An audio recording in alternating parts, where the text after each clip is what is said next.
Can a female sex worker raise decent kids? So many children of female sex workers in Nigeria have had to live with the stigma of being born of a sex worker. Toke has what many women in Nigeria wish they had: a financially stable life and a beautiful love life. This was until her whole world came crumbling down.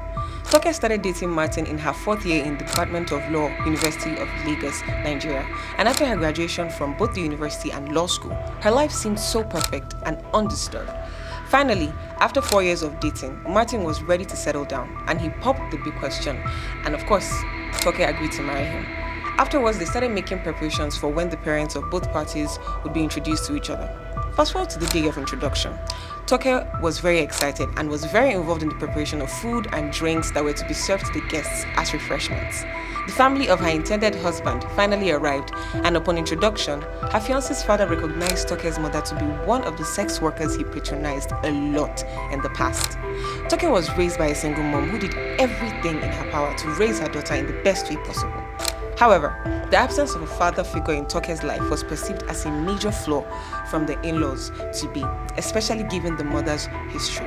The event was immediately cancelled by Martin's father, who insisted that everyone was leaving immediately after he confirmed the identity of Toke's mother. The incident left Toke in tears and Martin's in complete awe and confusion, as he had no idea what the issue was. Martin had to leave first with his father, although he promised to come back for Toke. Will he still come back for Toke after he finds out what the matter really is? Just like Toke, so many children of female sex workers in Nigeria have had to live with the stigma of being born of a sex worker. That lies I'm generous sometimes to take care of my baby. Who is a sex worker, and what is sex work? A sex worker is someone who engages in the exchange of sexual services, performances, or products of material compensation. Example, money. Sex work includes activities of direct physical contact between buyers and sellers, as well as indirect sexual stimulation. It is also important to note that sex work only involves voluntary sexual transactions.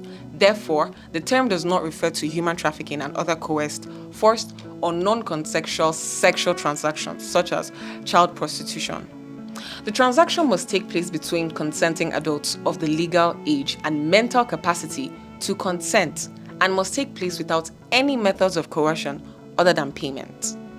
Now, how did sex work start? Sex work has been practiced since ancient times, although in different ways. It has been discovered that even in the most primitive societies, there was transactional sex. Prostitution was widespread in ancient Egypt and Greece, where it was practiced at various socio-economic levels. Now, how did sex work start in Nigeria? Originally, the traditions of most Nigerian communities put heavy emphasis on chastity. Certain customs and practices were instituted to stop young girls from engaging in premarital sex. One of these was called fattening rites, or mbokbo, which was practiced by Efiks in southern Nigeria and Anangs of Ikotekmene in Akwa Ibom State. Young girls would usually be confined for a period of time, depending on the wealth of their families. The young girls are only able to receive visits from older women, who would feed them and teach them the laws of the land and marital duties like childcare, cleaning, and how to behave in the presence of your husband. They would also be schooled on sexual crimes like adultery and premarital sex, which are offenses punishable by death by a deity called Ekpo Nkakwo, a deity that punishes cheating women. However, along with the colonial rule came a wave that diluted the intensity of some of these traditional moral standards. Now, Nigeria was under the British colonial rule until the 1960s. Their presence heavily influenced both the creation of prostitution in Nigeria and the stigma that comes with it. One of the things that the British brought into Lagos, Nigeria, was the cash economy, which made prostitution business possible. Starting in the early 1900s, the rising economic importance of Lagos as a seaport and a capital city changed the political and economic landscape of the city and contributed to the arrival of Nigerians from the hinterland. The demographic and commercial changes also expanded to the commoditization of sex, and by 1910, commercial sex services had become prevalent. Hawking, the slang used to describe prostitution, has been argued over the years by researchers to have been only possible in major cities in Nigeria like Lagos, where the population jumped rapidly from 5,000 persons to 250,000 in over a century.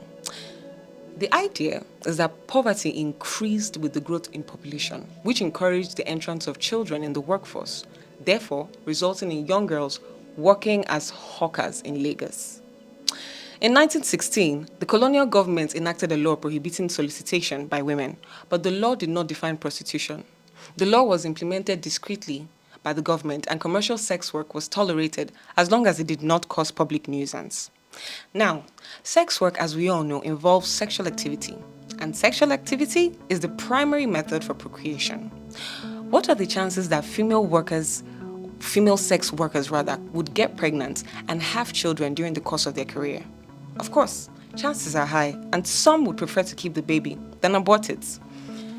Can a female sex worker raise decent kids? Now, contrary to the stereotypical beliefs prevalent amongst many Nigerians, some female sex workers have been able to bring up children who didn't follow in their footsteps. Sex work is their means of livelihood and does not necessarily change their personalities. A person with a kind heart and a good sense of judgment can still pass on those qualities to their children. However, this does not completely rule out the fact that most of these children get exposed wrongly in their mother's work environment. They are also vulnerable to wrongful use of illegal substances like drugs, weed, and early sexual exploitations from the perverted adults around them. At the end of the day, some sex workers are able to protect their children from the predatory environment of their work. There are also some who consider kids as a hindrance to their job and would either not have one or have one but for the purpose of profit alone. That is, sex workers who are willing to sell their kids for monetary gain. How does the Nigerian society view the children of female sex workers? You see, very little is known about the vulnerability of the children of female sex workers. They face unique risks, stigma, and discrimination every day of their lives. An example of this unique risk and stigma is when a child is born of a female sex worker who has been infected with the human immune deficiency virus. If a child is born with HIV to a sex worker mom who got infected in the course of her job, that child gets to live with a double combo of shame and stigma from the society. Children of female sex workers are also considered bastards, owing to the fact that the identity of their fathers are unknown. They are usually the perfect targets for bullies and drug pushers because it is assumed that they are easy to get rid of and no one of importance would come to their defense. There's already a prevalent assumption in the minds of most Nigerians that nothing good can come from the child of a sex worker. Will the stigma ever go away? The stigma against children of female sex workers is tied majorly to the profession of their parents. As long as female sex workers are discriminated against in Nigeria, their children will continue to bear the brunt of their decisions for as long as they live. In Toke's story, she was not very transparent with Martin about her childhood, and this is probably because she was not very proud of it. If you were Martin, would you go back to Toke? Let me know in the comment section. And do not forget to like, share, and subscribe. This has been The Kiwi Show with your favorite host, Jessica Rogers.